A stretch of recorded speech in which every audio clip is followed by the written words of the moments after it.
প্রথমবার শ্বশুর বাড়িতে এসেছি, কিছু বাজার করে না নিয়ে গেলে হয়। একটা নতুন হাট দেখতে পাচ্ছি, মনে হচ্ছে শনিবারের হাট। এখান থেকে জিনিসপত্র কিনে নিয়ে যাব। এখন সবে সন্ধে, তাড়াতাড়ি মাছ মাংস কিনে ফিরতে পারলে রাতে জমিয়ে খাওয়া দাওয়া করা যাবে। হ্যাঁ। ওরে বাবা, এরা কারা? কি ভয়ানক দৃশ্য! ভূত কেন বাবা গো? এখানে তো মানুষের কাটা দেহ বিক্রি হচ্ছে। জ্যান্ত মানুষ এসেছে দেখছি আমাদের শনিবারের হাটে। তোকেও এরকম কেটে বিক্রি করব। আমাকে ছেড়ে দাও, ছেড়ে দাও, আমাকে বাঁচাও, বাঁচাও, মেরে ফেললো, বাঁচাও। কি হয়েছে রমেশ? কোথায় গিয়েছিলে তুমি? তোমার এরকম অবস্থা কেন? বাবা, বাবা, আমি আমি আমি যা দেখেছি তো আপনাকে বলবার নয় বাবা। কি দেখেছো তুমি? তোমাকে দেখে মনে হচ্ছে তুমি ভয় পেয়েছো। আমি গিয়েছিলাম রাতে, যাতে ভালো রান্না হয় সেজন্য কিছু মাছ আর মাংস কিনে আনতে। কোথায় গিয়েছিলে তুমি? আমাদের গ্রামের একদম শেষে, যেখান থেকে দ্বিতীয় গ্রামের শুরু হচ্ছে, সেখানে শনিবার সন্ধ্যার হাটে। কি দেখেছো তুমি? সেটা একটা ভুতুড়ে হাট। ওখানে অনেক ভয়ানক ভয়ানক চেহারার সব ভূত পিশাচ মানুষের কাটা দেও বিক্রি করছে। উড় বাবা, কি ভয়ানক! তুমি এই গ্রামে নতুন এসেছো, কিছু জানো না, কেন গিয়েছিলে তুমি? আরে বাবা, আমি কি জেনে শুনে গেছি নাকি? কমলা ঠিকই বলেছে। তুমি যে প্রাণ নিয়ে ফিরে এসেছো, এটাই অনেক। কি আর বলবো, আমি মরতে মরতে বেঁচে ফিরেছি। আর একটু হলেই ওরা সবাই তেড়ে এসে আমাকে খুন করে ফেলতো। আর যদি আমাকে মেরে ফেলতো তাহলে হয়তো আমাকেও কেটে ওভাবে বিক্রি করতো। উফ, কত রক্ত! মানুষের হাত পা কাটা, মুন্ডু পড়ে আছে চারিদিকে, কি ভয়ানক! দেখো বাবা, তোমাকে আমি সব খুলে বলছি।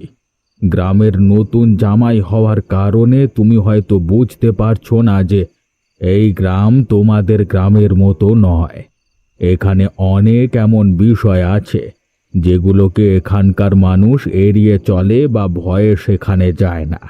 বিশেষ করে ওই জায়গা, ওখানে যে যায় সে আর বেঁচে ফিরে আসে না। কিন্তু যা হচ্ছে এগুলো তো চলা ঠিক নয়। তুমি কি তার ঠেকা নিয়ে বসে আছো?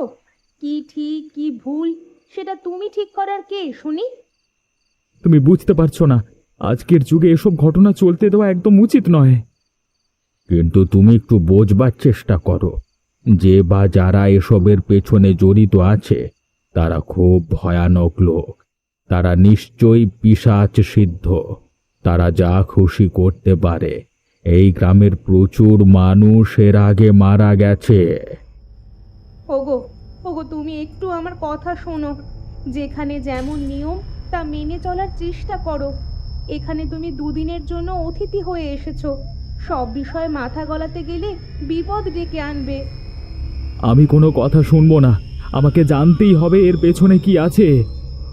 ঠিক আছে, তুমি যখন নাছোড় বান্দা, তখন এইসব ব্যাপার নিয়ে পরে ভাবা যাবে। এখন এসো, খেয়ে নাও।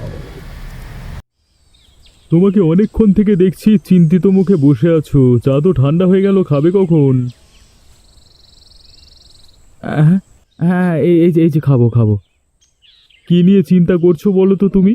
দেখো ভাই, আমাকে বলতে পারো, কিন্তু তোমাকে আমাদের এদিকে কোনোদিন দেখিনি, মনে হচ্ছে নতুন মানুষ। হ্যাঁ, হ্যাঁ, আমি গ্রামের নতুন জামাই।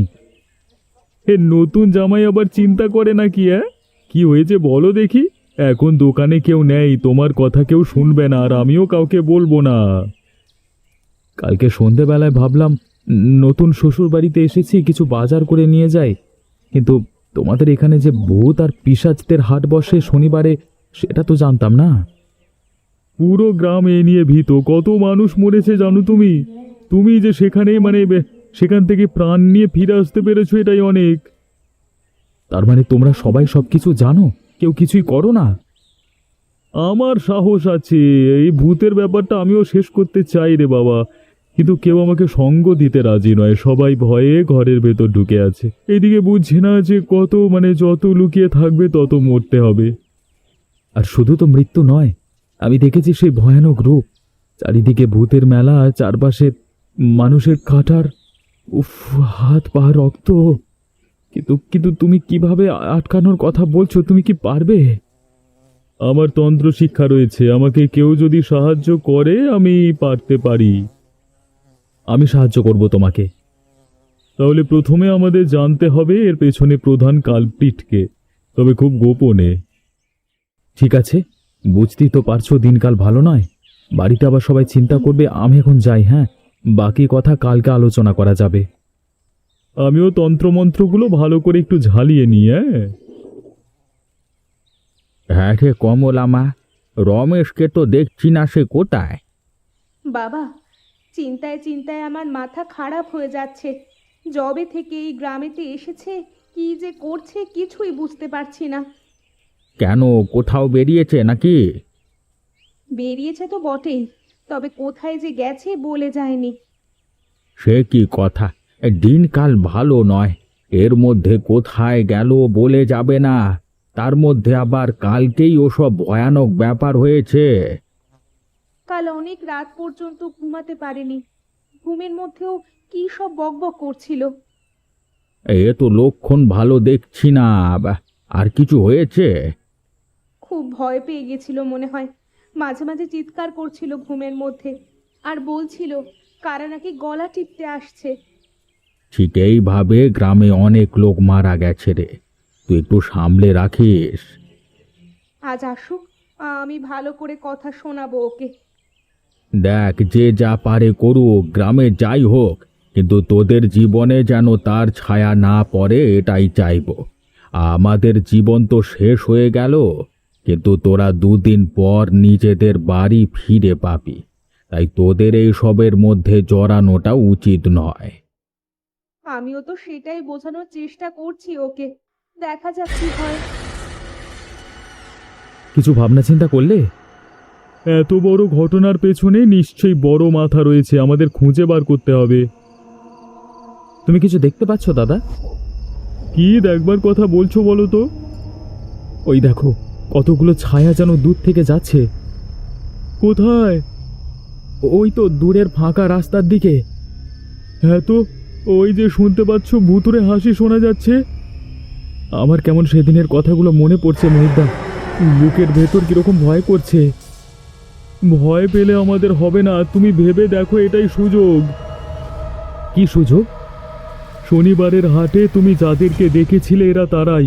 এরা নির্ঘাত কোনো মানুষ নয়, কারণ আমাদের গ্রামের কোনো মানুষ এত সন্ধেবেলায় রাস্তায় বেরোতে সাহস করে না। তাহলে তো আমাদের এখান থেকে পালিয়ে যাওয়া উচিত। না না, চুপচাপ ওদের পিছু করা উচিত। ওই ছায়া মূর্তিগুলো যেখানে যাচ্ছে সেখানে যদি আমরা পৌঁছাতে পারি, তাহলে বুঝতে পারবো যে পুরো ঘটনার মাথা কে। কিন্তু ওদের হাসিতেই তো আমার প্রাণ শুকিয়ে যাচ্ছে, যদি আমাদেরকে ওরকম ভাবে কেটে বিক্রি করে দেয়। কিচ্ছু হবে না, তুমি তো জানো যে আমি তন্ত্র মন্ত্র জানি। চুপচাপ আমার সাথে এসো। আমরা তো সেই রাস্তাতেই এসে গেছি যেখানে গ্রামের শেষ। তার মানে আমাদের গ্রামের কেউ এই ঘটনায় জড়িত নয়। দেখেছো, ওরা হাসতে হাসতে অন্ধকার বাঁশবাগানের পেছনে চলে গেল। এবারে আমি বুঝতে পেরেছি। কি বুঝতে পেরেছো? ওই বাঁশবাগানের পেছনে শয়তান জমি